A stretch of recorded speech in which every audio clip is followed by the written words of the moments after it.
서울의 중심부 마천루들이 숲을 이루는 강남의 한복판에 우뚝 솟은 JH그룹의 백화점은 그 위용만으로도 압도적인 존재감을 과시하고 있었는데, 특히 이곳의 VVIP 라운지는 선택받은 소수만이 출입할 수 있는 금단의 구역이자 절대적인 정적이 흐르는 성역과도 같은 공간이었다. 최고급 대리석으로 마감된 바닥과 천장에서 쏟아지는 은은한 샹들리에, 조명, 그리고 공기 중에 떠다니는 고상한 클래식 음악의 선율은 이곳을 찾는 상류층 고객들의 품위를 대변하는 듯했지만, 그 평화로운 오후의 정적은 한 젊은 여자의 날카로운 비명소리에 의해 산산조각이 나고 말았다. 마치 유리를 긁는 듯한 하이톤의 고성은 우아하게 차를 마시던 다른 고객들의 눈살을 찌푸리게 만들었고, 당황한 직원들은 어쩔 줄 몰라 하며 그 주변을 서성거리고 있었는데, 그 소동의 중심에는 대한민국 재계서열 10위권인 LK그룹의 막내딸 최민아가 붉게 상기된 얼굴로 서 있었다. 최민아는 방금 막 밀라노 컬렉션에서 공수해온 시즌 한정판 실크 원피스를 입고 있었으나 그 화려한 옷자락 끝에는 갈색 커피 자국이 보기 흉하게 번져 있었고, 그녀는 마치 세상이 무너진 듯한 표정으로 자신의 눈앞에 서 있는 허름한 차림의 노인을 노려보며 삿대질을 해대고 있었다. 그녀의 손가락 끝에는 칠이 벗겨진 지팡이를 짚고 서 있는 백발의 할머니가 있었는데, 낡은 개량 한복에 색바랜 운동화를 신은 그 노인은 이곳의 화려한 인테리어와는 지독히도 어울리지 않는 이질적인 존재였기에 주변 사람들은 그녀가 어떻게 이곳에 들어왔는지 의아해하는 눈치였다. 하지만 최민아의 입에서 쏟아지는 저속하고 모욕적인 언세도 불구하고 그 노인은 조금도 위축되지 않은 채 꼿꼿한 자세를 유지하며 담담한 눈빛으로 히스테리를 부리는 젊은 여자를 응시하고 있을 뿐이었다. 소란이 점점 커지자 라운지 매니저가 급히 달려와 최민아에게 허리를 굽히며 사태를 수습하려 했지만, 이미 이성을 잃은 그녀는 매니저의 뺨을 때릴 듯이 손을 치켜들며 당장 이 더러운 노인네를 보안 요원을 시켜 끌어내지 않으면 JH그룹과의 모든 거래를 끊어버리겠다고 으름장을 놓았다. 그녀는 자신이 입은 옷의 가격이 이 노인의 남은 수명을 다 팔아도 갚지 못할 금액이라며 인격적인 모독을 서슴지 않았고, 주변에 있던 몇몇 고객들조차 눈살을 찌푸리면서도 LK그룹의 위세에 눌려 섣불리 나서지 못하는 상황이 연출되고 있었다. 바로 그때 라운지 입구의 자동문이 부드럽게 열리며 검은색 정장을 완벽하게 차려입은 한 여자가 또각거리는 구두 소리와 함께 등장했는데, 그녀의 등장은 마치 과열된 공간에 찬물을 끼얹은 듯 순식간에 분위기를 반전시켰다. 그녀는 J그룹 전략기획실의 수석팀장이자 강도진 사장의 최측근으로 불리는 한희수였는데, 냉철한 판단력과 빈틈없는 일처리로 사내에서는 얼음 마녀라는 별명으로 불리기도 하는 인물이었다. 한희수는 라운지에 들어서자마자 상황을 빠르게 스캔했고, 바닥에 엎질러진 커피와 최민아의 얼룩진 옷, 그리고 그 앞에 초연하게 서 있는 노인의 모습을 확인한 뒤 미동도 없는 표정으로 그들 사이를 가로막고 섰다. 그녀는 최민아를 향해 정중하지만 결코 비굴하지 않은 각도로 고개를 숙여 인사하며 소란이 발생한 것에 대해 유감을 표함과 동시에 다른 고객들의 편의를 위해 목소리를 조금 낮춰줄 것을 침착하게 요청했다. 한희수의 태도는 지나치게 사무적이어서 오히려 상대방의 기세를 꺾어버리는 묘한 힘이 있었지만, 최민아는 그런 그녀의 태도가 자신을 무시하는 것이라고 받아들였다. 최민아는 한희수의 명찰을 흘깃보고는 코웃음을 치며 고작 팀장 나부랭이가 감히 내 앞에서 훈계를 하려 드느냐고 소리쳤고, 당장 저 노인을 무릎 꿇리고 자신의 구두에 묻은 커피 자국을 혀로 핥아닿게 만들라고 엽기적인 요구를 해왔다. 그 말도 안 되는 요구에 주변의 공기마저 얼어붙는 듯 했으나 한희수는 눈 하나 깜짝하지 않고 그 요구는 받아들일 수 없음을 분명히 했다.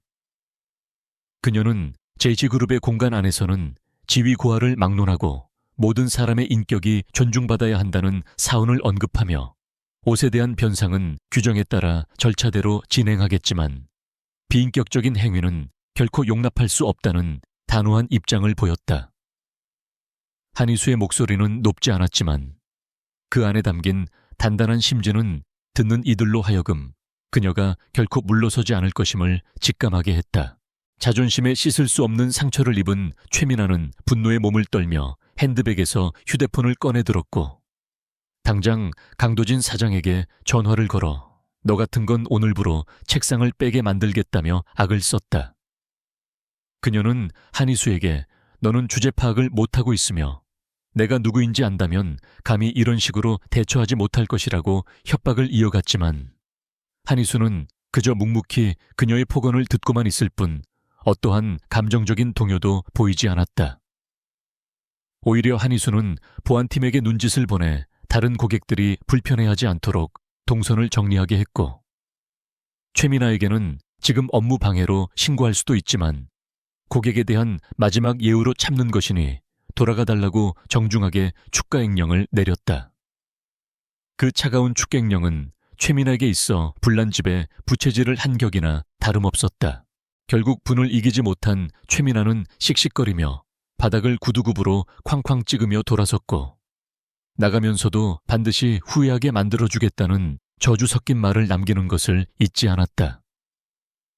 엘리베이터 문이 닫히고 나서야 라운지에는 다시금 평온이 찾아왔고 긴장했던 직원들은 그제야 안도의 한숨을 내쉬며 바닥을 정리하기 시작했다.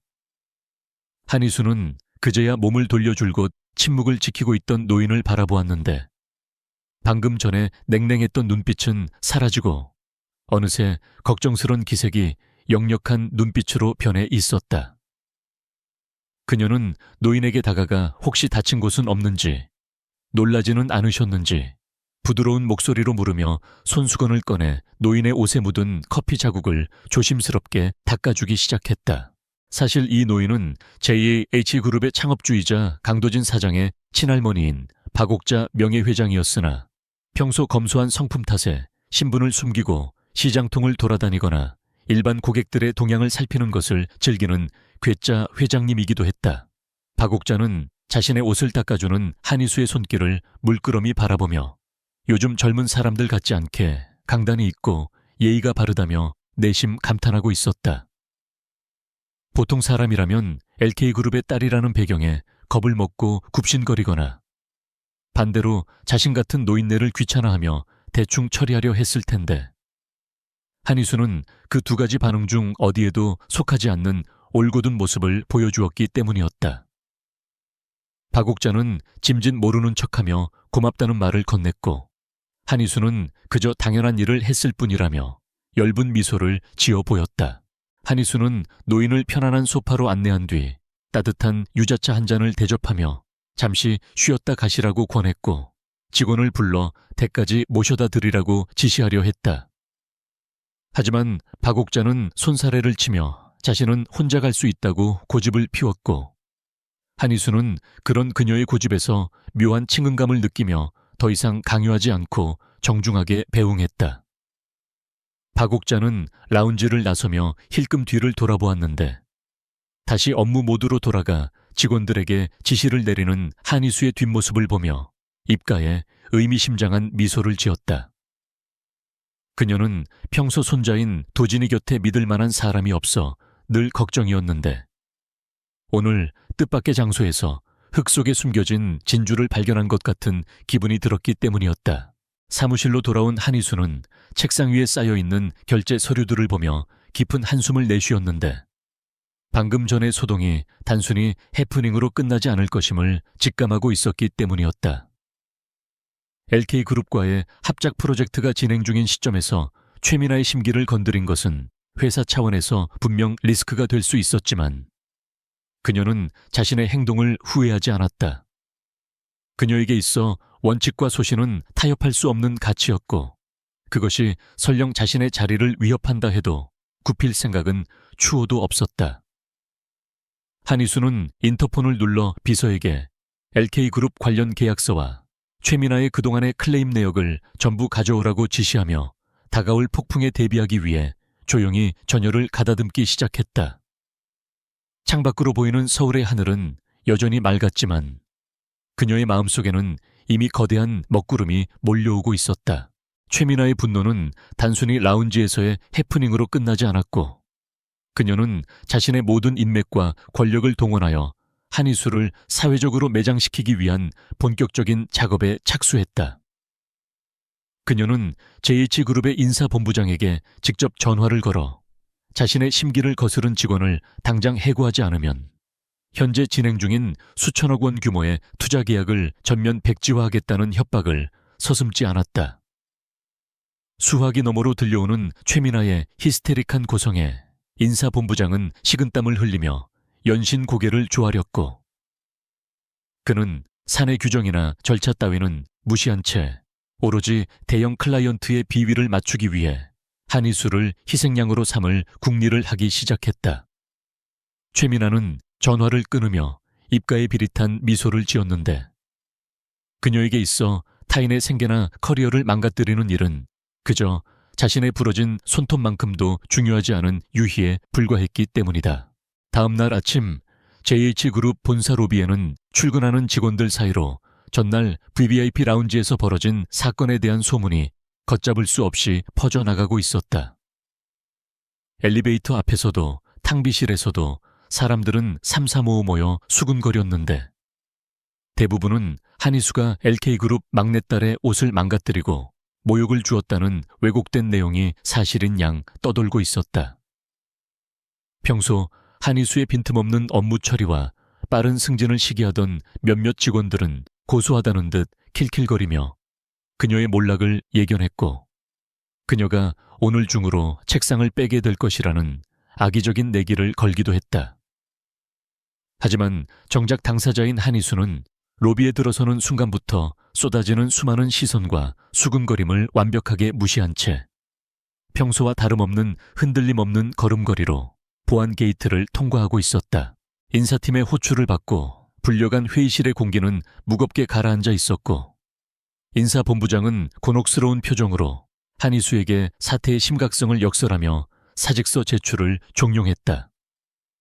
그는 회사를 위한다는 명분으로 최민아에게 찾아가 무릎 꿇고 빌면 해고만은 면하게 해주겠다는 굴욕적인 제안까지 덧붙였으나 한희수의 표정은 차갑게 식어 있었다.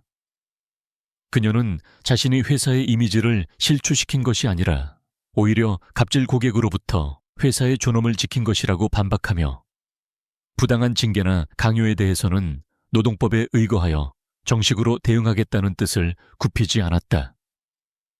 그녀의 논리 정연하고 당당한 태도에 말문이 막힌 인사본부장은 얼굴이 불그락푸르락해져서 책상을 내리쳤지만 한희수는 눈 하나 깜짝하지 않고 정중히 인사를 한 뒤 회의실을 나갔다.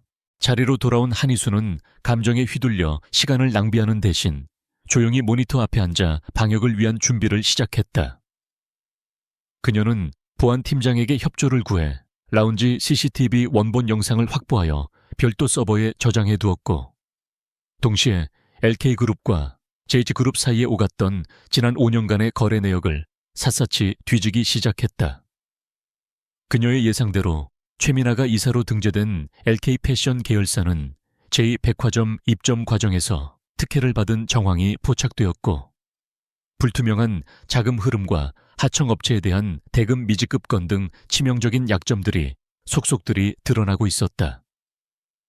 한희수의 손가락은 키보드 위에서 춤을 추듯 빠르게 움직였고 그녀의 안경 렌즈 너머로 번뜩이는 눈빛은 사냥감을 노리는 맹수의 그것처럼 날카롭게 빛나고 있었다. 한편 2주간의 해외 출장을 마치고 귀국한 강도진 사장의 검은색 세단이 본사 정문에 미끄러지듯 멈춰 섰고 도열해 있던 임원들은 긴장한 표정으로 그를 맞이했다. 강도진은 차에서 내리자마자 느껴지는 묘한 분위기를 감지했는데 평소와 달리 직원들의 눈빛이 어수선하고 공기 중에 떠도는 긴장감이 예사롭지 않음을 본능적으로 알아차렸다. 그는 날카로운 턱선과 차가운 인상을 가진 남자로 그의 등장만으로도 로비의 소음이 순식간에 잦아들 만큼 압도적인 카리스마를 지니고 있었다. 도진은 자신을 수행하며 따라오는 비서실장에게 부재 중 특별한 보고 사항이 없었는지를 짧게 물었고 비서실장은 난처한 기색을 감추지 못한 채 조심스럽게 VVIP 라운지에서 있었던 최민아와 한희수의 충돌에 대해 보고하기 시작했다.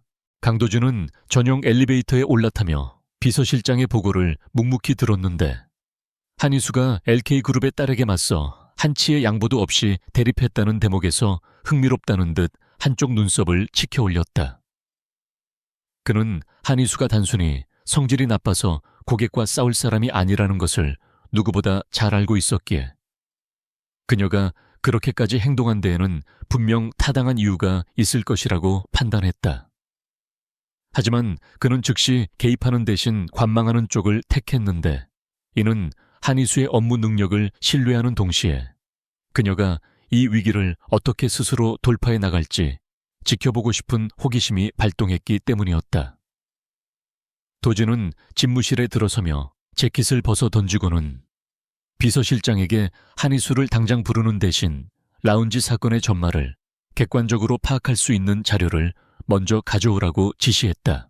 그 시각 최민아는 한희수가 아직도 해고되지 않았다는 사실을 전해 듣고 분노가 머리끝까지 치솟아 자신의 사무실 집기를 집어던지며 난동을 부리고 있었다. 그녀는 인사본부장이 무능해서 일을 처리하지 못한다고 생각하여 이번에는 아예 판을 더 크게 키워 한희수를 공개적으로 망신주고 매장시킬 계획을 세우기 시작했다. 마침 다가오는 JH그룹 창립기념일 파티는 정재계 인사들이 모두 모이는 자리였기에 그녀는 그곳을 한희수의 처형장으로 만들기로 결심하고 입가에 사악한 미소를 띄었다. 그녀는 자신의 비서를 불러 은밀하게 무언가를 지시했는데 그것은 한희수에게 도둑이라는 오명을 뒤집어 씌우기 위한 치졸하고도 악랄한 덫을 놓는 일이었다. 오후 늦게 한희수는 강도진의 호출이 아닌 재무팀의 긴급 회의 소집 요청을 받았는데 이는 LK그룹 측에서 결제 대금 지급을 고의로 지연시키며 압박을 가해오기 시작했기 때문이었다.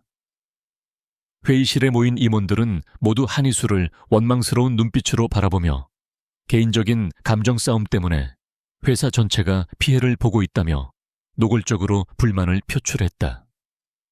하지만 한희수는 동요하지 않고 스크린에 LK그룹의 재무 건전성 분석 자료를 띄우며 현재 LK그룹이 자금난을 겪고 있어 대금 지급을 미루는 것이지 자신의 사건과는 무관하다는 팩트를 제시했다.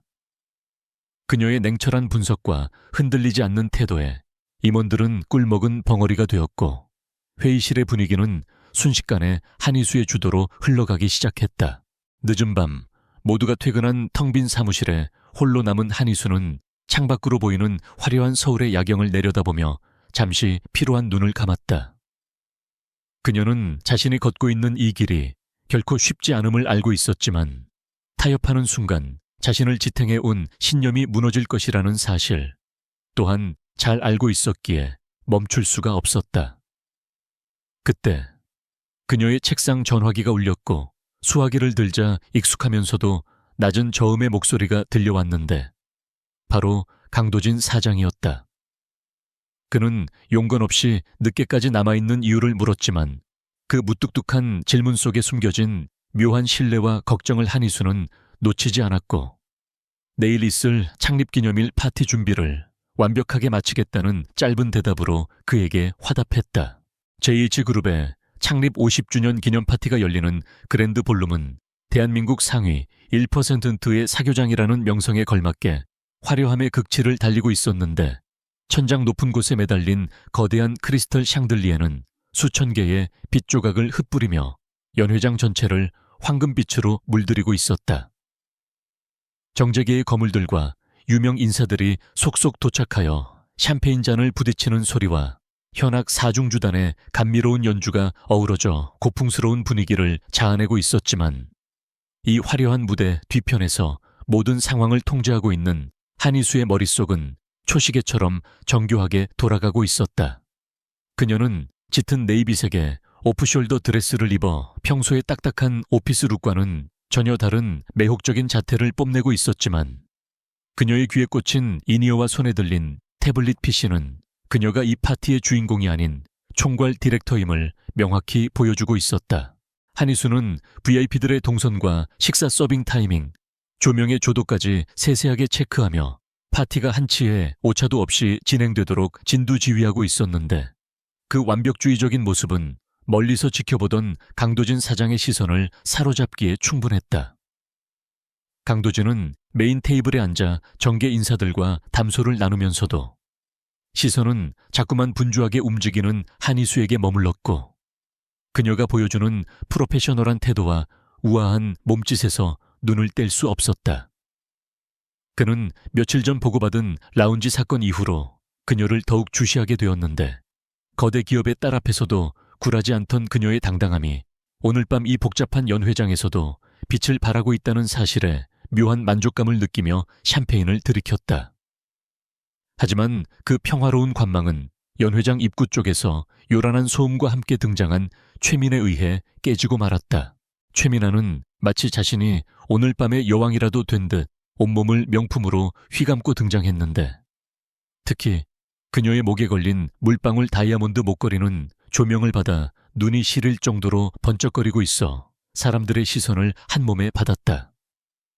그녀는 짐짓 우아한 척 미소를 지으며 사람들과 인사를 나누었지만 그녀의 눈은 뱀처럼 교활하게 빛나며 연회장 구석구석을 훑고 있었고 마침내 무대 옆에서 스태프에게 지시를 내리고 있는 한희수를 발견하자 입가에 비틀린 미소를 지었다. 그녀는 지난번의 굴욕을 갚아주기 위해 며칠 밤을 새워 치밀한 계획을 세웠고 오늘이야말로 한희수를 도둑으로 몰아 만천에 망신을 주고 업계에서 영원히 매장시킬 절호의 기회라고 확신하고 있었다. 최민아는 웨이터에게 샴페인 한 잔을 받아 들고는 사냥감을 노리는 맹수처럼 천천히 하지만 확실하게 한희수가 있는 쪽으로 발걸음을 옮기기 시작했다. 한희수는 최민아가 자신에게 다가오는 것을 곁눈질로 감지했지만 굳이 피하지 않고 정면으로 응시하며 다가올 충돌에 대비해 마음의 준비를 단단히 하고 있었다. 최민아는 한희수의 바로 앞까지 다가와 과장된 몸짓으로 인사를 건네며 지난번 일은 자신이 좀 예민했던 것 같다며 짐짓 사과하는 척 연기를 시작했고 이는 주변 사람들의 의심을 사지 않기 위한 사전 작업이었다. 그녀는 친근한 척 한희수의 어깨를 툭 치며 샴페인 잔을 건네려다 실수인 척 비틀거렸고 그 순간을 틈타 한희수의 드레스에 쇼를 걸쳐주는 척하며 자신의 손에 쥐고 있던 무언가를 한희수의 핸드백 안으로 재빠르게 미끄러뜨려 넣었다. 한희수는 최민아의 부자연스러운 접촉에 미간을 살짝 찌푸렸지만 최민아는 이미 목적을 달성했다는 듯 만족스러운 표정으로 뒤로 물러서며 묘한 웃음을 흘렸다. 잠시 후 연회장의 조명이 어두워지고 강도진 사장의 기념사가 시작되려는 찰나 정적을 깨고 최민아의 날카로운 비명소리가 연회장에 울려 퍼졌다. 내 목걸이, 내 다이아몬드 목걸이가 없어졌어. 그녀는 하얗게 질린 얼굴로 자신의 텅 빈 목을 감싸 쥐며 주저앉았고 순식간에 연회장은 웅성거림으로 가득 차며 혼란해 도가니로 변해버렸다. 보안 요원들이 급히 달려왔고 최민아는 눈물을 흘리며 방금 전까지 분명히 목에 걸려 있었는데 누군가와 부딪힌 직후에 사라졌다고 증언하며 떨리는 손가락으로 군중 속에 서 있는 한희수를 정확하게 지목했다. 저 여자예요. 아까 나한테 쇼를 걸쳐준다면서 다가왔을 때 저 여자가 내 목걸이를 훔쳐간 게 틀림없어요. 그녀의 확신에 찬 목소리에 모든 하객들의 시선이 일제히 한희수에게 꽂혔다. 순식간에 수백 개의 의심스러운 눈초리를 받게 된 한희수는 당황할 법도 했지만 놀랍게도 그녀의 표정은 호수처럼 잔잔했고 오히려 상황을 냉철하게 분석하려는 듯 눈빛이 차분하게 가라앉아 있었다. 그녀는 보안팀장에게 다가가 정중하게 자신의 결백을 주장했지만 최민아는 악을 쓰며 당장 저 여자의 소지품을 뒤져보라고 난동을 부렸고 분위기에 휩쓸린 몇몇 하객들도 수근거리며 몸수색을 요구하기 시작했다. 강도진 사장이 무대에서 내려와 인파를 해치고 그들 사이로 들어왔을 때 상황은 이미 걷잡을 수 없이 악화되어 있었고 그는 차가운 눈빛으로 최민아와 한희수를 번갈아 바라보며 침묵을 지켰다. 한희수는 강도진과 눈이 마주치자 미세하게 고개를 끄덕였는데 그것은 도와달라는 신호가 아니라 자신이 해결하겠다는 무언의 확신을 담은 신호였다. 결국 최민아의 강력한 요구에 의해 많은 사람들이 지켜보는 가운데 보안 요원이 한희수의 핸드백을 열어 내용물을 확인하기 시작했고 긴장감이 감도는 침묵 속에서 핸드백 안쪽 주머니에서 반짝이는 무언가가 발견되었다. 보안 요원이 꺼내든 것은 분명 최민아가 차고 있던 물방울 다이아몬드 목걸이였고 이를 본 하객들은 경악하며 한희수를 향해 비난의 야유를 보내기 시작했다. 최민아는 회심의 미소를 지으며 승리감에 도취된 목소리로 외쳤다. 거봐요. 내가 뭘 했어요? 저 여자는 도둑이에요. 겉으로는 고상한 척하더니 남의 물건이나 훔치는 파렴치 아니었어. 그녀는 의기양양하게 강도진을 바라보며 당장 경찰을 부르고 이 여자를 회사에서 내쫓으라고 소리쳤다. 모든 증거가 한희수를 범인으로 지목하고 있는 절체절명의 순간이었다. 하지만 그 순간 한희수의 입가에 옅은 미소가 번졌고 그녀는 천천히 박수를 치며 최민아 앞으로 한 걸음 다가갔다. 정말 훌륭한 연기였습니다. 최민아 이사님. 하지만 소품 준비가 좀 허술하셨네요. 한희수의 뜬금없는 발언에 최민아의 표정이 일그러졌고 한희수는 보안 요원의 손에 들린 목걸이를 집어들어 조명 아래 비춰보며 말을 이었다. 여기 계신 분들은 모두 안목이 높으신 분들이니 한눈에 알아보실 겁니다. 이건 진품 다이아몬드가 아니라 정교하게 세공된 큐빅 지르코니아, 즉 모조품입니다. 그녀의 말에 사람들이 웅성거리기 시작했고 몇몇 보석 전문가들이 가까이 다가와 목걸이를 확인하고는 고개를 끄덕이며 그녀의 말이 사실임을 확인해 주었다.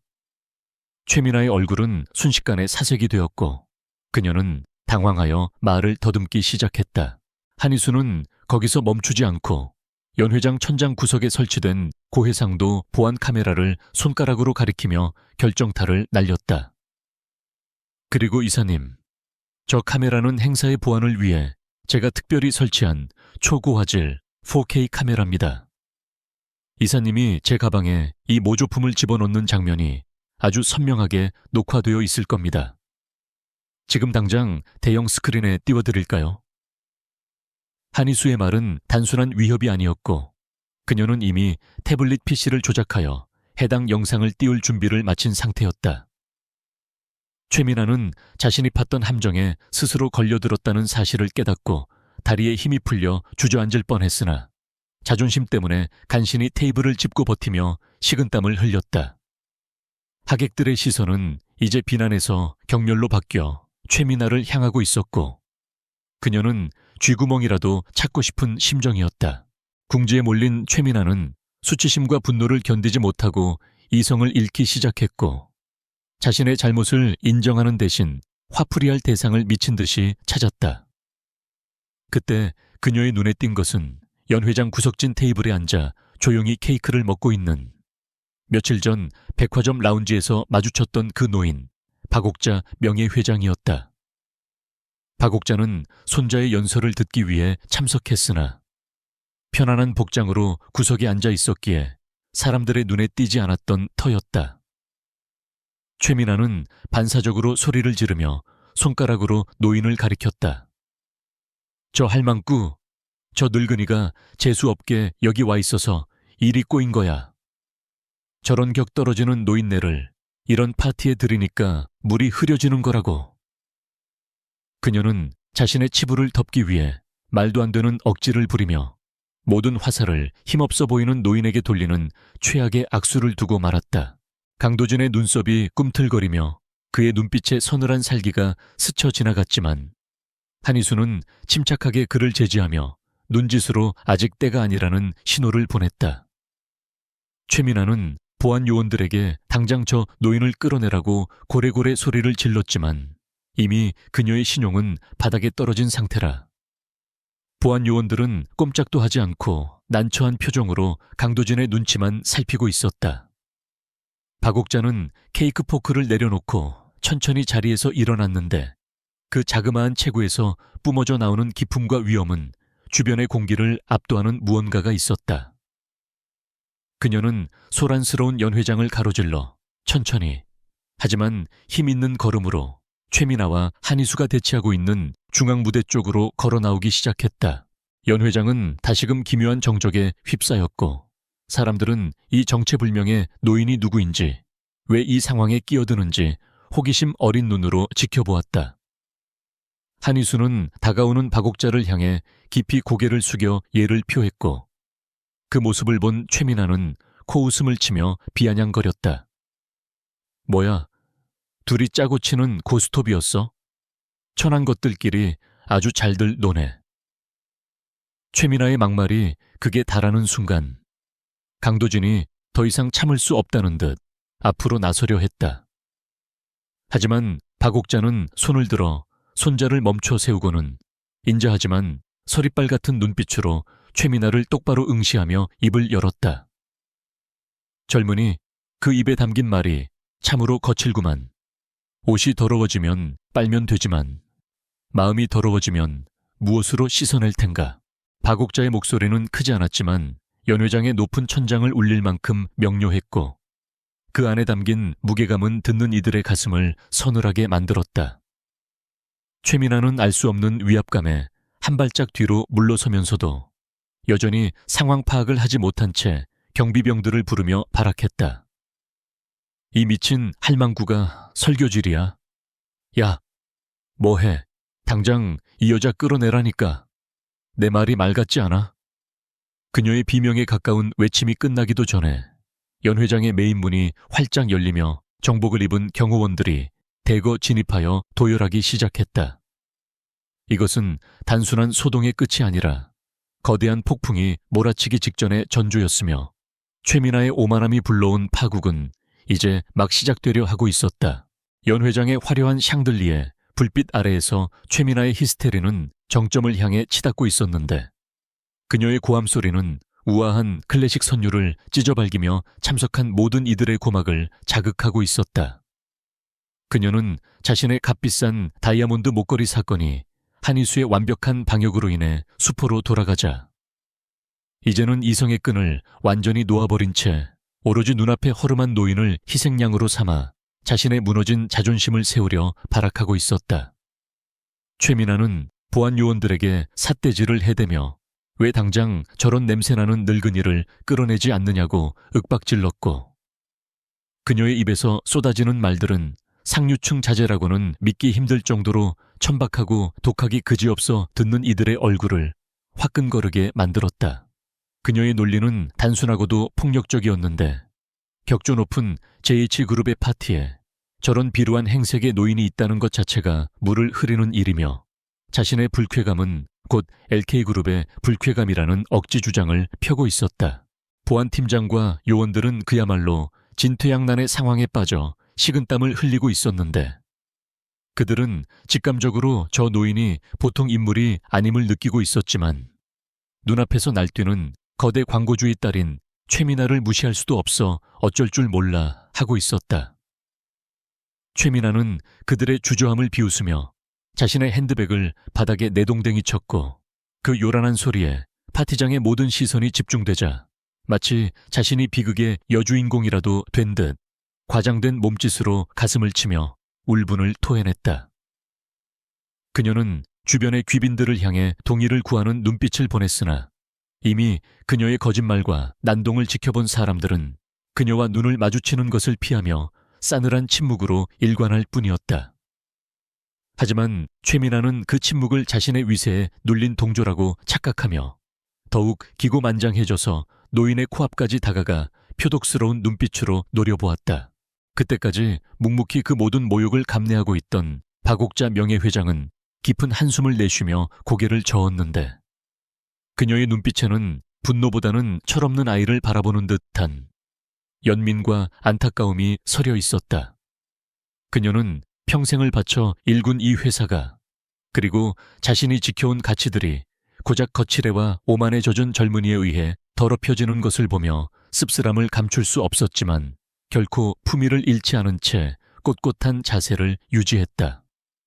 한희수는 그런 박옥자의 곁을 지키며 최민아의 접근을 몸으로 막아섰는데 그녀의 단호한 태도는 마치 성난 파도 앞의 바위처럼 흔들림이 없었고 이는 최민아의 분노를 더욱 부채질하는 결과를 낳았다.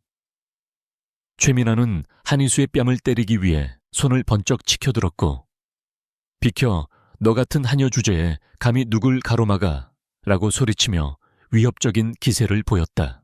바로 그 절체절명의 순간 얼음장처럼 차갑고 무거운 침묵을 동반한 발소리가 연 회장을 가로지르며 울려 퍼지기 시작했는데 그것은 단순한 걸음걸이가 아니라 공간 전체를 지배하는 압도적인 포식자의 등장을 알리는 신호와도 같았다. 강도진 사장이 수행원들을 물리치고 홀로 뚜벅뚜벅 걸어오고 있었는데 그의 얼굴에는 평소의 냉철함을 넘어선 서늘한 분노가 서려 있어 마주치는 사람마다 저도 모르게 뒷걸음질 치게 만들었다. 그는 마치 모세가 바다를 가르듯 인파를 헤치고 들어와 최민아와 한희수 그리고 박옥자가 대치하고 있는 폭풍의 눈 중심으로 진입했다. 강도진의 등장에 최민아는 멈칫하며 치켜들었던 손을 슬그머니 내렸지만 여전히 상황 파악을 하지 못한 채 그에게 달려가 팔짱을 끼려 하며 억울함을 호소하려 했다. 강 사장님, 오셨군요. 정말 너무한 거 아니에요? 직원 관리를 어떻게 하시길래 저런 천한 것들이 제 기분을 망치게 두세요? 당장 저 할망구랑 한 팀장을. 최민아의 말은 끝까지 이어지지 못했는데 강도진이 그녀를 투명 인간 취급하며 차가운 눈빛으로 스쳐 지나갔기 때문이었다. 그의 시선은 오로지 단 한 사람, 허름한 개량 한복을 입고 서 있는 백발의 노인에게 고정되어 있었고 그 눈빛에는 방금 전까지의 살기는 온데간데 없이 깊은 존경과 애정이 담겨 있었다. 강도진은 노인 앞에 멈춰 서서 흐트러진 옷매를 잠시 바라보더니 그 자리에 있는 수백 명의 정재계 인사들이 지켜보는 가운데 망설임 없이 바닥에 한쪽 무릎을 꿇고 앉았다. 연 회장 전체가 경악으로 숨을 멈춘 순간 강도진은 노인의 거친 손을 자신의 두 손으로 감싸주며 더할 나위 없이 공손하고 부드러운 목소리로 입을 열었다. 할머니, 늦게 와서 죄송합니다. 많이 놀라셨죠? 제가 모시러 갔어야 했는데 못난 손자를 용서해 주세요. 강도진의 입에서 나온 할머니라는 단어는 거대한 폭탄이 되어 연 회장에 떨어졌고 그 파장은 순식간에 장내를 엄청난 충격과 혼란의 도가니로 몰아넣었다. 사람들은 자신의 귀를 의심하며 서로의 얼굴을 쳐다보았고 웅성거리는 소리는 점점 커져 거대한 파도처럼 번져나갔다. 그도 그럴 것이 JH그룹의 실질적인 지배자이자 창업주인 박옥자 명예회장은 지난 몇 년간 공식 석상의 모습을 드러내지 않아 건강 이상설부터 사망설까지 온갖 루머가 돌던 신비의 인물이었기 때문이었다. 그런 전설적인 존재가 바로 눈앞에, 그것도 동네 시장에서나 볼 법한 편안한 차림으로 서 있다는 사실을 믿을 수 있는 사람은 거의 없었다. 최민아는 마치 감전이라도 된 듯 온몸이 굳어버렸고 그녀의 입은 뻐끔거릴 뿐 아무런 소리도 내지 못하고 있었는데 그녀의 뇌는 지금 벌어진 상황을 거부하며 필사적으로 현실을 부정하고 있었다. 할머니, 저 거지가, 아니, 저 노인네가 강 사장님 할머니라고요? 말도 안 돼. 이건 몰래카메라야. 그녀는 뒷걸음질치며 헛웃음을 흘렸지만 그녀의 눈동자는 공포로 심하게 흔들리고 있었다. 그녀가 방금 전까지 냄새나는 늙은이, 거지, 주제 파악 못하는 천한 것이라고 모욕했던 대상이 사실은 대한민국 경제를 움직이는 거대한 손이자 자신의 아버지조차 굽신거려야 하는 JH그룹의 최고 어른이라는 사실은 그녀의 얄팍한 정신 상태로는 감당하기 힘든 거대한 공포였다. 박옥자는 무릎 꿇은 손자의 어깨를 토닥이며 인자한 미소를 지었는데 그 미소 속에는 그제야 긴장이 풀린 듯한 안도감과 손자에 대한 대견함이 묻어났다. 도진아, 일어나거라. 내 옷차림이 이래서 네 체면을 구긴 건 아닌지 모르겠구나. 편하게 구경하다 가려고 했는데 본의 아니게 소란을 피워 미안하다. 그녀의 목소리는 부드러웠지만 그 한마디 한마디에는 범접할 수 없는 기품과 권위가 실려 있어 좌중을 압도했다. 강도준은 자리에서 일어나 할머니를 부축하며 싸늘하게 식은 눈으로 최미나를 돌아보았다. 제 체면은 중요하지 않습니다. 하지만 제 조모님이자 이 그룹의 창업주이신 박옥자 명예회장님을 모욕한 대가는 결코 가볍지 않을 겁니다. 최미나 이사. 강도준의 공식적인 신분 확인 사살에 연 회장은 다시 한번 술렁거렸고 그제야 사태를 파악한 사람들은 박옥자를 향해 황급히 고개를 숙여 예를 표하기 시작했다. 최미나의 얼굴은 핏기가 완전히 사라져 시체처럼 창백해졌고 그녀는 다리에 힘이 풀려 그 자리에 주저앉고 말았다. 그녀는 자신의 오만함이 불러온 재앙이 얼마나 끔찍한 것인지 본능적으로 깨닫기 시작했고 아버지의 얼굴과 회사의 운명이 주마등처럼 스쳐 지나갔다. 그녀는 떨리는 목소리로 변명을 시도하려 했다. 아니에요. 저는 정말 몰랐어요. 그냥 수상한 사람인 줄 알고. 회장님, 제발 오해하지 마세요. 제가 일부러 그런 게 아니라. 하지만 그녀의 비굴한 변명은 이미 엎질러진 물이었고 그 누구도 그녀의 말에 귀를 기울이지 않았다. 박옥자는 한 걸음 앞으로 나와 주저앉은 최미나를 내려다보며 차분하지만 서리빨 같은 어조로 꾸짖었다. 아가씨, 내가 JH그룹의 회장이든 동네에 힘없는 노인이든 그게 자네가 사람을 함부로 대해도 되는 이유가 될 수는 없어. 자네가 입고 있는 그 비싼 옷과 화려한 장신구가 자네의 인격을 대신해 주지는 않는단 말일세. 사람을 껍데기로만 판단하고 힘없는 약자를 짓밟으려 했던 자네의 그 오만방자함이 오늘 자네 스스로를 가장 비참한 구렁텅이로 몰아넣은 거야. 박옥자의 일갈은 최미나의 가슴에 비수가 되어 꽂혔고 주변에 있던 사람들은 고개를 끄덕이며 그 말에 깊이 공감했다. 그것은 단순히 한 개인에 대한 꾸지람을 넘어 물질 만능주의에 찌든 상류사회 전체에 울리는 경종과도 같았다. 강도준은 보안팀장에게 눈짓을 보냈고 즉시 건장한 보안 요원들이 다가와 넋이 나간 최미나의 양팔을 붙잡아 일으켜 세웠다. 그녀는 비명을 지르며 반항하려 했지만 강도준은 차가운 목소리로 쐐기를 박았다. 지금 이 시간부로 LK그룹과의 모든 합작 프로젝트는 전면 중단됩니다. 그리고 최미나 씨, 당신은 JH그룹의 모든 계열사 건물에 출입 금지입니다. 당신 같은 사람이 우리 고객으로 파트너로 존재하는 것을 우리는 용납할 수 없습니다. 당장 끌어내세요. 그의 선언은 사형 선고나 다름없었고 연 회장에 있던 기자들은 이 충격적인 장면을 놓치지 않고 셔터를 눌러대기 시작했다. 최미나는 안 돼. 아빠한테 전화할 거야. 이건 부당해. 라고 악을 쓰며 끌려나갔지만 그녀의 목소리는 점점 멀어지며 비참한 최후를 장식했다. 소란이 정리되자 연 회장은 다시금 정적에 휩싸였지만 이전과는 전혀 다른 종류의 정적이었다. 그것은 경외감과 존경심이 뒤섞인 무거운 분위기였다. 박옥자는 자신의 곁을 끝까지 지켰던 한희수의 손을 따뜻하게 잡으며 모두가 들을 수 있도록 큰 목소리로 말했다. 오늘 이 늙은이를 위해 나서준 사람은 내 손자뿐만이 아니었어. 이 아가씨야말로 진정한 용기와 품격을 가진 사람이야. 모두가 내 겉모습만 보고 손가락질할 때 유일하게 내 편에 서서 나를 지켜주었지. 한희수 팀장, 정말 고마워요. 박옥자의 칭찬에 한희수는 쑥스러운 듯 고개를 숙였지만 그녀의 눈가는 감동으로 촉촉하게 젖어 있었다. 사람들은 그제야 한희수를 향해 진심 어린 박수를 보내기 시작했고 그 박수 소리는 연 회장을 가득 메우며 따뜻하게 울려 퍼졌다. 강도진은 흐뭇한 표정으로 할머니와 한희수를 바라보았고 한희수와 눈이 마주치자 처음으로 부드러운 미소를 지어 보였다. 그 미소는 그동안의 긴장과 피로를 씻어주는 위로이자 앞으로 두 사람 사이에 펼쳐질 새로운 관계를 예고하는 신호탄이었다. 박옥자는 두 사람을 번갈아 바라보며 의미심장한 미소를 지었고, 이소동은 결국 악인은 벌을 받고 선인은 보상을 받는다는 단순하지만 강력한 진리를 증명하며 일단락되었다. 하지만 이것은 끝이 아니었다.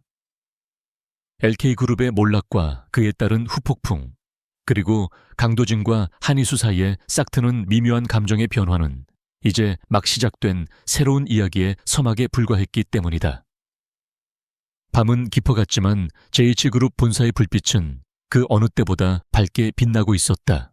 JH그룹 창립기념일 파티에서 발생한 전대미문의 사건은 하룻밤 사이에 대한민국 전체를 뒤흔드는 메가톤급 이슈로 비화하였는데, 현장에 있던 누군가가 촬영한 최민아의 난동 영상이 SNS와 각종 커뮤니티를 통해 실시간으로 퍼져나갔기 때문이었다. 재벌 3세의 충격적인 갑질, 노인에게 행패 부리는 백화점 진상녀의 최후라는 자극적인 제목으로 도배된 영상들은 수백만 건의 조회수를 기록하며 대중들의 공분을 샀고, 이는 즉각적인 불매 운동으로 이어졌다.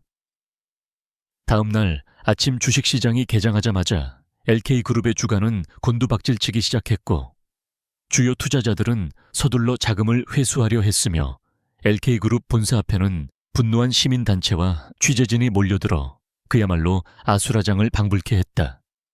그룹의 이미지가 바닥으로 추락하는 것은 한순간이었고, 견고해 보였던 LK그룹의 성벽에는 걷잡을 수 없는 균열이 가기 시작했다.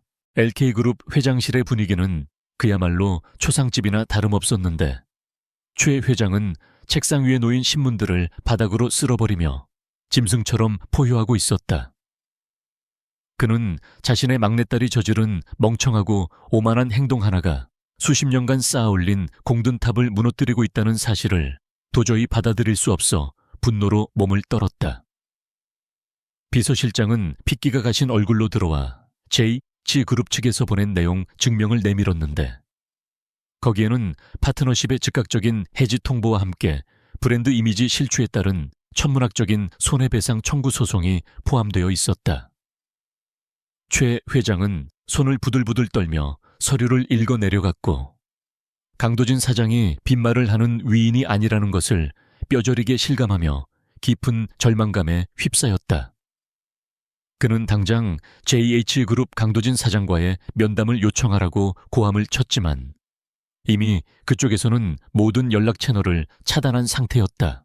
그 시각 사건의 원흉인 최민아는 아무것도 모른 채 부스스한 모습으로 본가에 들어서고 있었는데, 그녀는 어젯밤 보안 요원들에게 끌려나간 수치심 때문에 밤새 친구들과 술을 마시며 현실을 도피하다가 이제야 귀가한 참이었다. 그녀는 여전히 사태의 심각성을 인지하지 못한 채 아빠에게 어리광을 부려 이 상황을 모면하고 한희수에게 복수할 궁리만 하고 있었다. 그러나 그녀가 거실에 들어서는 순간 기다리고 있던 최 회장의 손바닥이 벼락같이 그녀의 뺨을 강타했고, 날카로운 파열음과 함께 최민아는 중심을 잃고 바닥에 나뒹굴었다. 태어나서 처음으로 아버지에게 맞아본 최민아는 충격에 휩싸여 멍하니 아버지를 올려다보았지만, 그녀에게 돌아온 것은 걱정이 아닌 혐오와 경멸이 가득 찬 눈빛뿐이었다. 최 회장은 바닥에 주저앉은 딸을 향해 삿대질하며 네가 감히 JH그룹 박옥자 회장을 건드린 것이냐고 고래고래 소리를 질렀다. 그는 내년에 그 가짜는 자존심 때문에 회사가 공중분해될 위기에 처했다며 당장 내 눈앞에서 사라지지 않으면 호적에서 파버리겠다고 으름장을 놓았다. 최민아는 그제야 상황이 자신이 생각했던 것보다 훨씬 심각하게 돌아가고 있음을 깨닫고 공포에 질려 울음을 터뜨리며 아버지의 바짓가랑이를 잡고 매달렸다. 하지만 최 회장은 냉정하게 그녀를 발로 차내며 집사에게 당장 이 아이의 모든 신용카드를 정지시키고 차와 명품들을 압류하라고 지시했다. 한때 천하를 호령하던 재벌가 공주님은 하루아침에 빈털터리로 전락하여 자신의 집에서 쫓겨나는 비참한 신세가 되고 말았다. 한편 JH그룹 본사의 대회의실은 LK그룹과의 관계 정리를 위한 특별 태스크포스 팀의 전초기지로 변해 있었고 그 중심에는 냉철한 지휘관 한희수가 앉아 있었다. 그녀는 강도진 사장으로부터 이번 사태의 수습과 LK그룹에 대한 법적 대응 정원을 위임받았는데 이는 그녀의 능력을 향한 무한한 신뢰의 표현이었다. 한희수는 감정에 휘둘리지 않고 철저하게 이성적인 태도로 업무에 임했으며 수십 명의 변호사와 회계사들을 지휘하며 LK그룹의 장부를 현미경 들여다보듯 샅샅이 파헤치기 시작했다. 그녀의 목표는 단순한 계약 해지를 넘어 LK그룹이 그동안 JH백화점에 입점하면서 저지른 불공정 거래와 탈세, 비자금 조성 의혹까지 모두 밝혀내어 JH그룹이 입을 수 있는 2차 피해를 원천 봉쇄하는 것이었다. 한희수의 날카로운 칼날은 LK그룹의 가장 아픈 곳을 정확하게 겨누고 있었는데 그녀는 과거 데이터들을 분석하던 중 최민아가 운영하던 패션 계열사가 유령 회사를 통해 거액의 비자금을 조성하고 이를 해외로 빼돌린 정황을 포착했다. 이것은 단순한 기업 간의 민사소송을 넘어 형사처벌까지 가능한 중대한 범죄 행위였기에 한희수는 즉시 증거 확보에 주력하며 검찰 고발을 위한 준비에 착수했다. 그녀의 눈 밑에는 피로로 인한 다크서클이 내려앉았지만 눈빛만은 그 어느 때보다 형형하게 빛나고 있었고 팀원들은 그런 그녀의 지칠 줄 모르는 열정과 전문성에 혀를 내두르며 묵묵히 그녀를 따랐다. 한희수에게 있어 이번 일은 개인적인 복수가 아니라 썩은 환부를 도려내고 정의를 바로 쓰는 직업적 소명의식의 발로였다. 밤이 깊어 사무실의 불이 하나둘 꺼질 무렵에도 한희수는 여전히 산더미 같은 서류 속에 파묻혀 있었는데 그때 집무실 문이 조용히 열리며 강도진 사장이 들어왔다. 그는 양손에 따뜻한 커피와 샌드위치를 들고 있었는데 평소에 빈틈없는 슈트 차림이 아닌 소매를 걷어붙인 편안한 셔츠 차림이었다.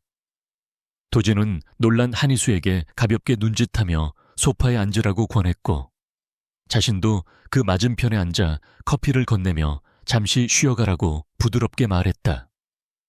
그는 할머니께서 한 팀장의 건강을 무척 걱정하고 계시다며 무리하지 말라는 당부의 말씀을 전했는데 그 말 속에는 할머니뿐만 아니라 도진 자신의 걱정도 깊이 배어 있었다. 두 사람 사이에는 묘한 침묵이 흘렀지만 그것은 어색함이 아니라 서로를 향한 신뢰와 존중이 쌓여 만들어낸 편안한 공기였다. 강도진은 한희수가 찾아낸 비자금 관련 자료를 훑어보며 감탄을 금치 못했는데 짧은 시간 안에 이렇게 치명적인 증거를 찾아낼 줄은 예상하지 못했기 때문이었다. 그는 한희수에게 진심 어린 목소리로 감사를 표하며 당신이 없었다면 회사가 큰 위기에 빠졌을지도 모른다고 솔직하게 고백했다. 한희수는 그저 자신의 할 일을 했을 뿐이라며 겸손하게 대답했지만 도진의 칭찬에 가슴 한구석이 따뜻해지는 것을 느꼈다. 도진은 창밖의 야경을 바라보며 나직하게 말했다. 한 팀장, 이번 일이 마무리되면 우리 할머니와 함께 정식으로 저녁 식사라도 합시다. 할머니가 한 팀장 이야기를 입에 달고 사십니다. 그것은 단순한 식사 제안을 넘어선 사적인 영역으로 그녀를 초대하고 싶다는 도진의 우회적인 고백이나 다름없었다. 다음 날 한희수가 이끄는 법무팀이 검찰에 LK그룹의 횡령 및 배임 혐의에 대한 고발장을 접수했다는 소식이 전해지자 최 회장은 그야말로 벼랑 끝에 몰린 쥐의 심정이 되었다. 그는 자신의 모든 치부가 세상에 드러나 감옥에 갈 수도 있다는 공포감에 휩싸였고 이 모든 일을 주도하고 있는 한희수에 대한 원망은 살해에 가까운 증오로 변해가고 있었다. 그는 더 이상 정상적인 방법으로는 이 사태를 해결할 수 없다고 판단했고 어둠의 세계에 발을 담그고 있는 해결색에 은밀한 연락을 취하기 시작했다. 이성적인 판단력이 마비된 그는 한희수라는 존재만 사라지면 모든 증거도 함께 묻힐 것이라는 위험하고도 어리석은 망상에 사로잡혀 있었다. 쫓겨난 최민아 역시 제정신이 아니었는데 그녀는 허름한 모텔방을 전전하며 자신의 몰락을 받아들이지 못하고 술에 절어 지내고 있었다. 그녀는 인터넷 기사의 댓글들을 읽으며 대중들을 저주했고 자신을 버린 아버지를 원망했으며 무엇보다 자신을 이렇게 만든 한희수와 강도진을 죽여버리고 싶다는 끔찍한 생각에 사로잡혀 있었다. 그녀는 우연히 아버지의 통화 내용을 엿듣게 되었고 아버지가 한희수를 처리하려 한다는 사실을 알게 되자 말리기는커녕 광기 어린 미소를 지으며 그 계획에 동참하기로 결심했다. 잃을 것이 없는 사람은 무서운 법이라지만 가진 것을 모두 잃고 악만 남은 인간은 그보다 훨씬 더 위험한 시한폭탄과도 같았다. 한희수는 퇴근길에 누군가가 자신의 뒤를 밟고 있다는 느낌을 여러 번 받았지만 과로 탓이라 여기며 대수롭지 않게 넘겼다. 하지만 그것은 단순한 느낌이 아니었고 어둠 속에서 그녀를 노리는 눈동자들은 점점 더 거리를 좁혀오고 있었다. 그녀는 LK그룹의 비리를 파헤치면서 자신이 판도라의 상자를 열었다는 것을 알고 있었지만 그 상자 안에 담긴 아기가 자신의 목숨을 위협할 정도로 구체적이고 치명적이라는 사실까지는 미처 예상하지 못하고 있었다. 그녀의 차가 지하 주차장을 빠져나갈 때 검은색 승합차 한 대가 소리 없이 그 뒤를 따라붙었고 차 안에는 흉악한 인상의 사내들이 무표정한 얼굴로 앞을 응시하고 있었다. 폭풍 전야의 고요함은 깨지고 이제 진짜 위험이 그녀의 턱 밑까지 다가와 있었다. 집에 도착한 한희수는 현관문을 열려다 문손잡이에 꽂혀 있는 붉은색 봉투를 발견했는데 봉투 안에는 피처럼 붉은 잉크로 쓴 섬뜩한 경고장이 들어 있었다. 더 이상 파헤치면 네가 사랑하는 사람들도 무사하지 못할 것이다. 그녀는 순간 등골이 서늘해짐을 느꼈지만 곧바로 봉투를 구겨버리며 냉소를 지었다. 이런 유치한 협박으로 자신을 멈출 수 있다고 생각했다면 큰 오산이라고 생각했기 때문이다. 그녀는 즉시 보안팀장에게 연락해 경호를 강화해 줄 것을 요청했고 이 사실을 강도진에게 보고해야 할지 잠시 망설였다. 그를 걱정시키고 싶지 않은 마음과 사안의 심각성 사이에서 고민하던 그녀는 결국 휴대폰을 내려놓고 스스로 해결해 보기로 결심했지만 그것이 훗날 어떤 결과를 불러올지는 알지 못했다. 같은 시각 강도진 역시 불길한 예감에 잠을 이루지 못하고 있었는데 그는 침대에 누워서도 계속해서 한희수의 얼굴이 떠올라 뒤척거렸다. 그는 자신의 비서실장에게 은밀하게 지시를 내려 한희수의 주변을 24시간 감시하고 보호할 것을 명령해 둔 상태였지만 마음 한구석의 불안감은 쉽게 가라앉지 않았다. 그는 최 회장의 성향상 궁지에 몰리면 무슨 짓이든 저지를 수 있는 인물이라는 것을 잘 알고 있었기에 한희수가 위험에 노출되어 있다는 사실이 그를 견딜 수 없게 만들었다. 그는 자리에서 일어나 창가로 다가가 어두운 밤하늘을 올려다보며 무슨 일이 있어도 그녀만은 자신의 손으로 지켜내겠다고 다짐했다. 운명의 수레바퀴는 이제 가장 위험하고 가파른 구간을 향해 질주하기 시작했다. 비가 억수같이 쏟아지는 밤, 인천 외곽의 폐공장 지대는 가로등 하나 없이 칠흑 같은 어둠에 잠겨 있었고 빗줄기가 양철 지붕을 때리는 소리만이 그곳의 정막을 요란하게 깨뜨리고 있었다. 한희수는 LK그룹에 이중 장부 원본을 넘기겠다는 익명의 제보자로부터 받은 문자를 믿고 이곳까지 달려왔으나 현장에 도착하는 순간 본능적으로 함정임을 직감하고 핸들을 꺾으려 했다. 하지만 이미 때는 늦어 어둠 속에서 튀어나온 두 대의 검은색 승합차가 그녀의 차 앞뒤를 가로막았고 차에서 내린 건장한 사내들이 쇠파이프를 든 채 그녀의 차량을 포위해오기 시작했다. 이수는 급히 차문을 잠그고 휴대폰을 꺼내려 했지만 운전석 유리가 박살나는 굉음과 함께 들이닥친 거친 손길에 의해 머리채를 잡힌 채 빗물 고인 바닥으로 내동댕이 쳐주고 말았다. 차가운 빗물과 진흙이 범벅된 바닥에 쓰러진 한희수가 고통에 신음하며 고개를 들었을 때 승합차에 헤드라이트 불빛을 등지고 서 있는 한 여자의 실루엣이 보였다. 헝클어진 머리카락과 초점 없는 눈동자. 며칠은 씻지 않은 듯한 행색에 최민아는 더 이상 재벌가의 화려한 영예가 아니었지만 그녀의 눈에서 뿜어져 나오는 광기만은 그 어느 때보다 선명하게 타오르고 있었다.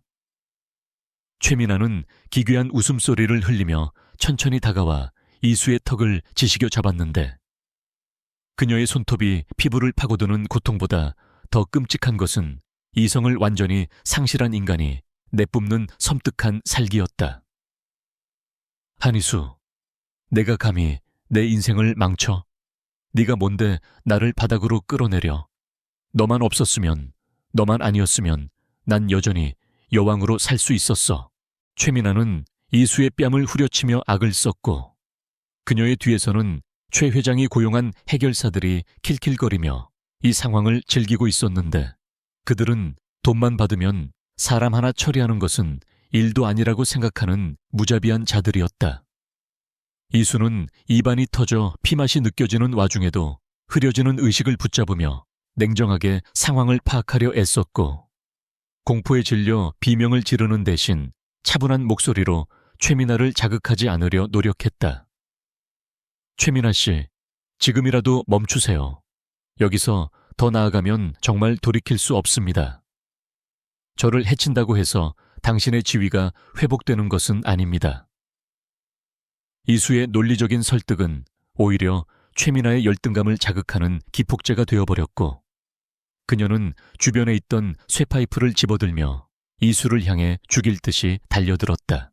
같은 시각 강도진은 터질 듯한 심장을 부여잡고 빗길을 미친 듯이 질주하고 있었는데 그의 채 장착된 내비게이션은 한이수의 위치가 인적 드문 폐공장 지대임을 가리키고 있었다.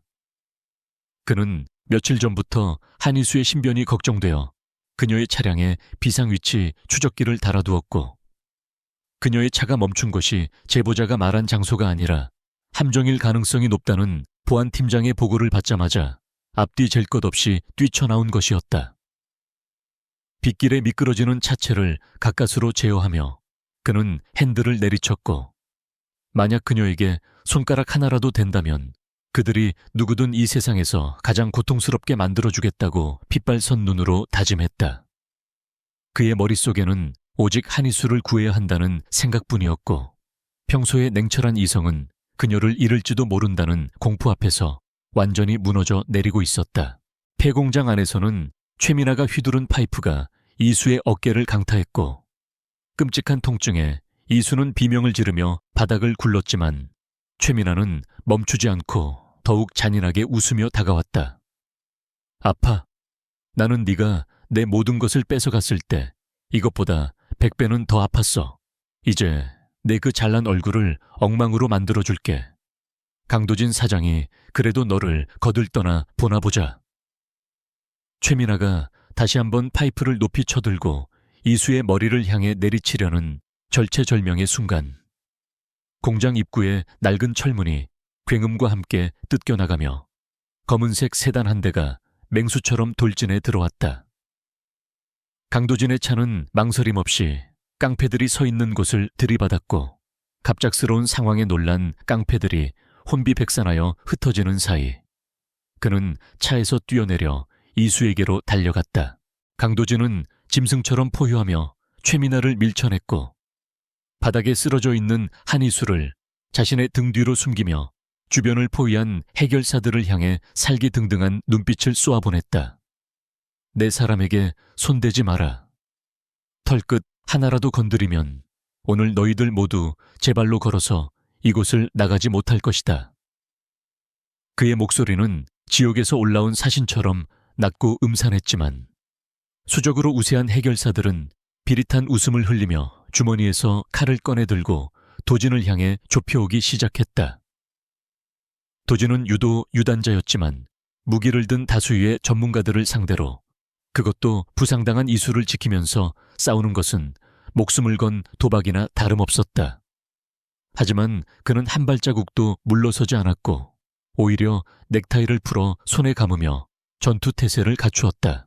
치열한 난투극이 벌어졌고 도진은 날아오는 주먹과 발길질을 막아내며 몇몇 놈들을 바닥에 눕혔지만 그 과정에서 그의 옷은 찢어지고 얼굴과 팔에는 붉은 상처들이 늘어가고 있었다.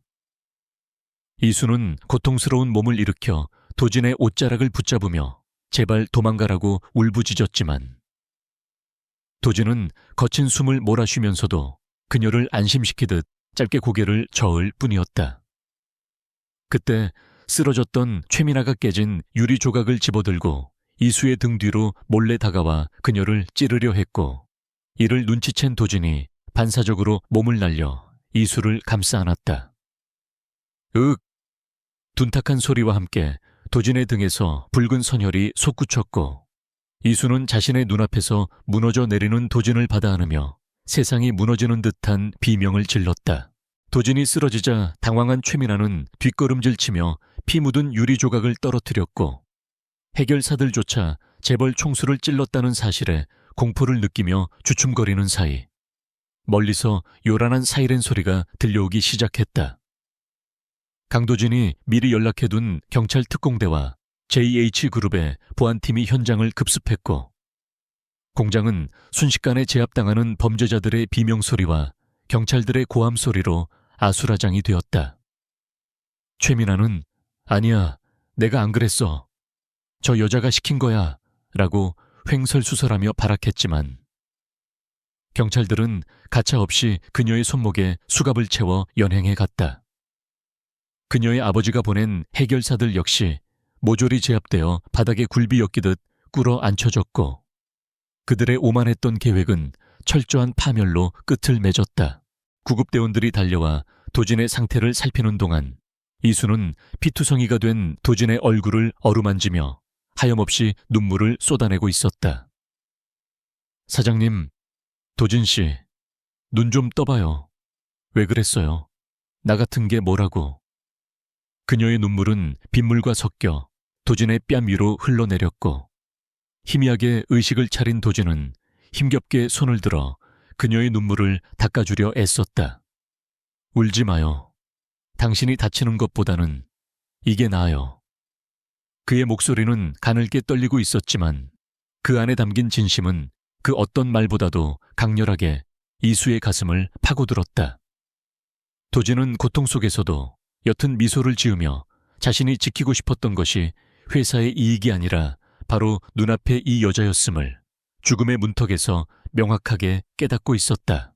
구급차 안에서 응급처치를 받는 도진의 손을 꼭 잡고 병원으로 향하는 길, 이수는 창밖으로 지나가는 불빛들을 바라보며 복잡한 감정에 휩싸였다. 그녀는 그동안 자신의 감정을 철저히 억누르며 그를 그저 상사로서 존경해 왔다고 생각했지만 그가 자신을 위해 목숨을 던진 순간 그녀의 심장도 함께 멈추는 듯한 고통을 느꼈었다. 그것은 단순한 충성심이나 존경심이 아닌 그를 잃을 수 없다는 절박한 사랑이었음을 인정하지 않을 수 없었다. 그녀는 피 묻은 자신의 손을 바라보며 다시는 그를 위험에 빠뜨리지 않겠다고, 이제는 자신이 그를 지키는 방패가 되겠다고 굳게 다짐했다. 빗줄기는 잦아들고 있었지만 두 사람의 운명은 비 온 뒤에 땅이 굳어지듯 더욱 단단하게 얽혀들고 있었다.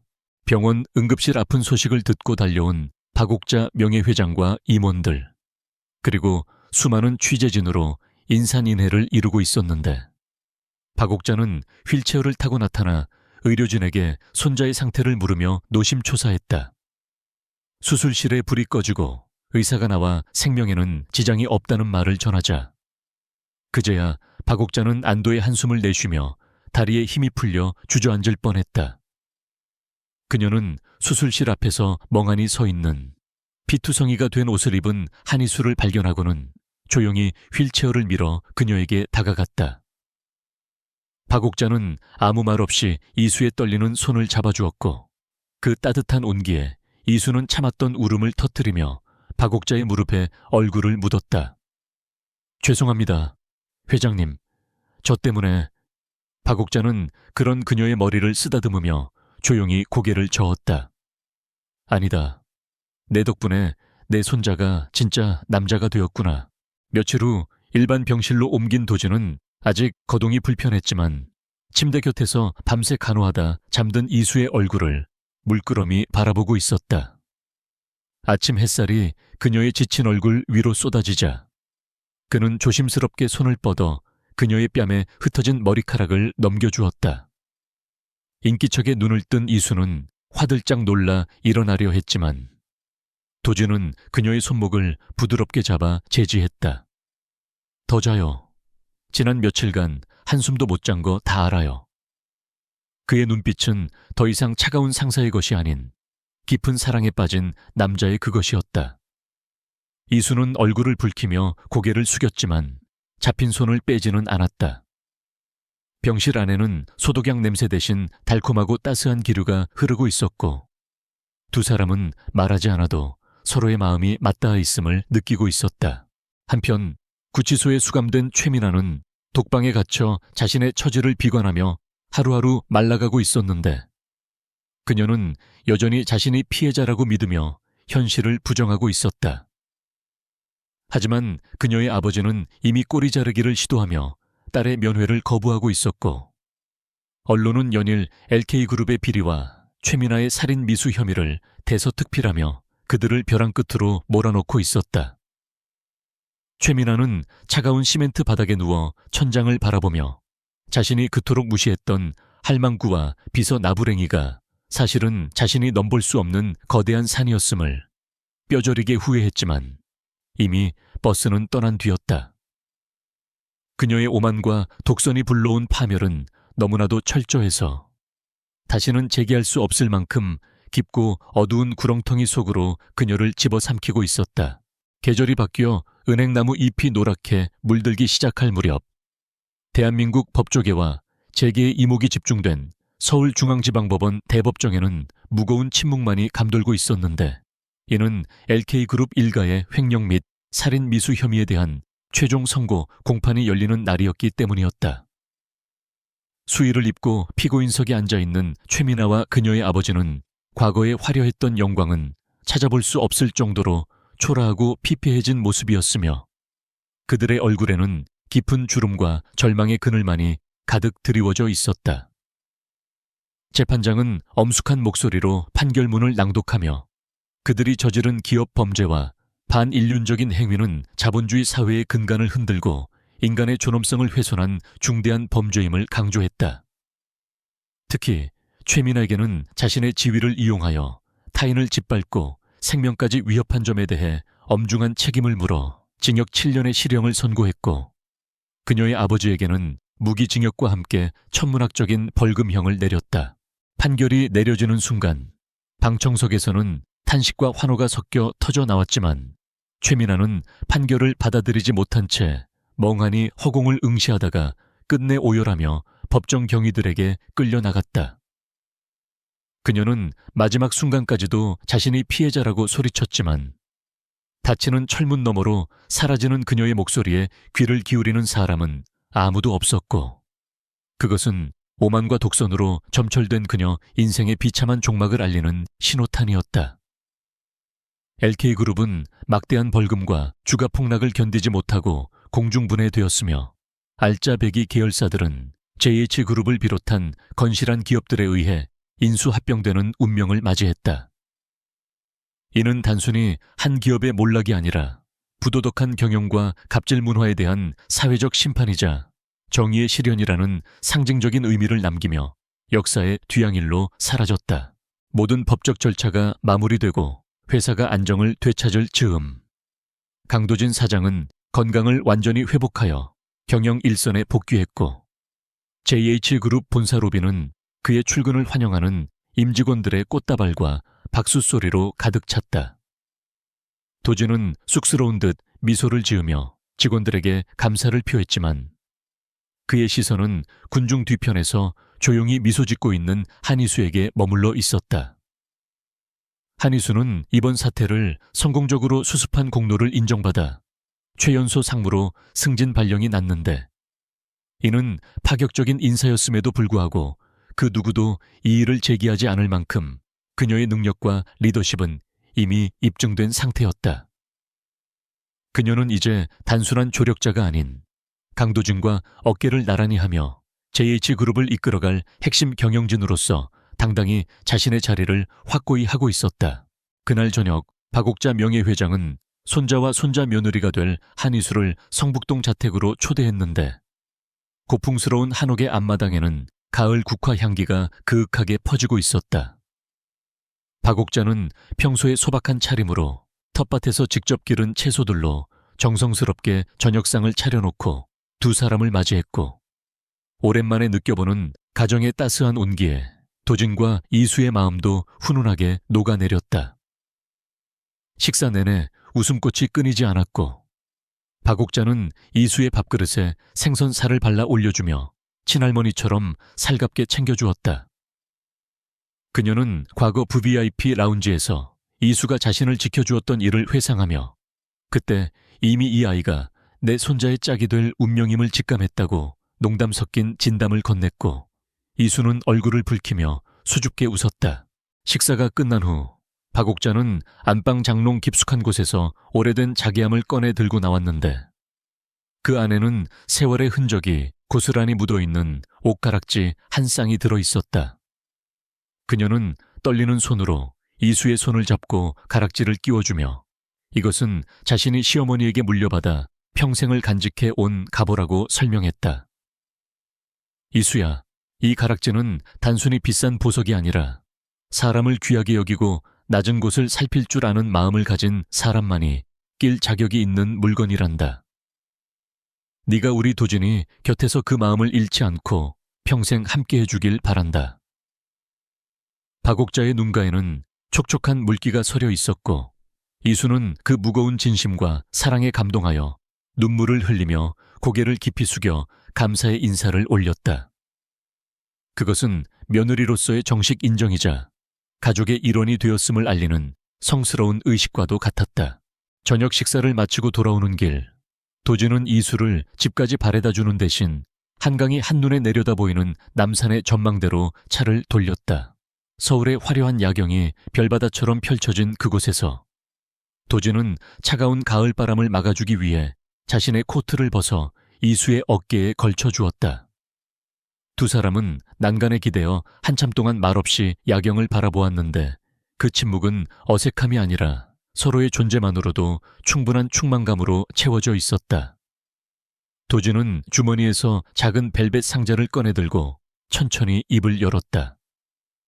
이수씨, 우리는 참 요란하게 시작했죠. 당신과 함께 겪었던 그 모든 폭풍우가 사실은 우리가 이렇게 단단하게 하나가 되기 위한 과정이었다고 생각해요. 내 목숨을 구해주고 내 영혼을 채워준 당신에게 남은 평생을 빚지고 싶습니다. 도진은 한이수 앞에 무릎을 꿇고 반지를 내밀며 정식으로 프로포즈했고, 이수는 벅차오르는 감정을 주체하지 못하고 고개를 끄덕이며 그의 손을 잡았다. 저야말로 부족한 저를 있는 그대로 사랑해줘서 고마워요. 사장님, 아니, 도진 씨가 가는 길이라면 어디든 함께 갈게요. 두 사람은 서로를 끌어안고 깊은 입맞춤을 나누었고, 서울의 밤하늘 아래에서 두 사람의 그림자는 하나로 포개졌다. 지나가던 사람들이 그 아름다운 모습을 보며 박수를 보냈고, 그들의 사랑은 시련을 극복하고 피어난 꽃처럼 그 무엇보다도 아름답게 빛나고 있었다. 그들은 알 수 있었다. 앞으로도 수많은 어려움이 닥치겠지만 서로가 곁에 있는 한 그 어떤 것도 두려울 것이 없다는 것을, 그리고 진정한 힘은 오만이 아닌 겸손과 사랑에서 나온다는 것을 말이다. 1년 후 JH그룹의 사내 예식장은 하객들로 발 디딜 틈이 없었는데 오늘은 강도진 회장과 한이수 부회장의 결혼식이 열리는 날이었기 때문이다. 순백의 웨딩드레스를 입은 한이수는 그 어느 때보다 눈부시게 아름다웠고, 턱시도를 차려입은 강도진은 세상을 다 가진 듯한 표정으로 그녀를 바라보고 있었다. 주례석에는 박옥자 명예회장이 서 있었는데 그녀는 주례사를 통해 두 사람의 앞날을 축복하며 하객들에게 큰 감동을 주었다. 진정한 귀함은 높은 지위나 비싼 옷에서 나오는 것이 아니라 타인을 존중하는 태도와 불의에 맞서는 용기에서 나옵니다. 이 두 사람은 그것을 몸소 증명해 보였습니다. 그녀의 말이 끝나자 우레와 같은 박수갈채가 쏟아졌고, 버진 로드를 행진하는 두 사람의 머리 위로 하얀 꽃잎들이 축복처럼 흩날렸다. 결혼식 피로 연장 구석, 박옥자는 흐뭇한 미소로 샴페인 잔을 기울이며 행복해하는 손주 부부를 바라보고 있었는데 그녀의 곁으로 예전 백화점 라운지 매니저가 다가와 정중하게 인사를 건넸다. 회장님, 그때 그 일 이후로 직원들 사이에서 고객 응대 매뉴얼이 바뀌었습니다. 겉모습으로 손님을 판단하지 않고 누구에게나 진심을 다하는 것이 최고의 서비스라는 것을 배웠으니까요. 박옥자는 고개를 끄덕이며 미소를 지었다. 그게 바로 우리 회사가 100년 기업으로 갈 수 있는 비결이지. 사람을 남기는 장사를 해야 해. 그녀의 말처럼 JH그룹은 이후 윤리 경영의 모범 사례로 꼽히며 승승장구했고 한희수가 주도하는 사회공헌재단은 소외된 이웃들을 돌보며 기업의 사회적 책임을 다하는 데 앞장섰다. 한편 교도소의 차가운 독방, 최민아는 낡은 텔레비전 화면을 통해 중계되는 강도진과 한희수의 결혼식 장면을 멍하니 바라보고 있었다.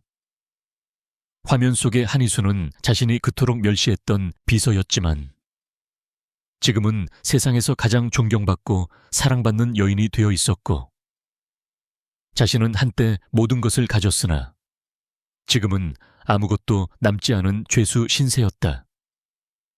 그녀는 자신의 비참한 현실과 화면 속의 눈부신 행복을 번갈아 바라보며 하염없이 눈물을 흘렸지만 그것은 뒤늦은 후회의 눈물일 뿐 시간을 되돌릴 수는 없었다. 그녀는 쇠창살 사이로 들어오는 한 줌의 햇살을 바라보며 자신이 잃어버린 것이 단순히 돈과 명예가 아니라 인간으로서 가져야 할 기본적인 품격과 양심이었다는 사실을 아주 오랜 시간이 지나서야 깨닫고 있었다. 이야기는 이렇게 끝을 맺는다. 오만한 아가씨가 무심코 던진 돌멩이는 거대한 파도가 되어 그녀 자신을 집어삼켰지만 그 파도 속에서 흔들리지 않고 중심을 지켰던 사람들은 더 높고 단단한 땅 위에 서게 되었다. 한희수와 강도진, 그리고 박옥자 할머니의 이야기는 단순히 권선징각의 동화가 아니라 우리가 살아가는 이 세상에서 진정으로 가치 있는 것이 무엇인지를 일깨워주는 이정표로 남게 되었다. 서울의 하늘은 맑게 개었고 JH그룹 본사 꼭대기층의 집무실 창가에는 나란히 서서 도시를 내려다보는 두 사람의 뒷모습이 보였다. 그들의 맞잡은 손은 결코 놓아지지 않을 것이며 그들이 만들어갈 미래는 정의와 사랑으로 가득 찰 것임을 약속하듯 태양은 그들의 머리 위에서 찬란하게 빛나고 있었다.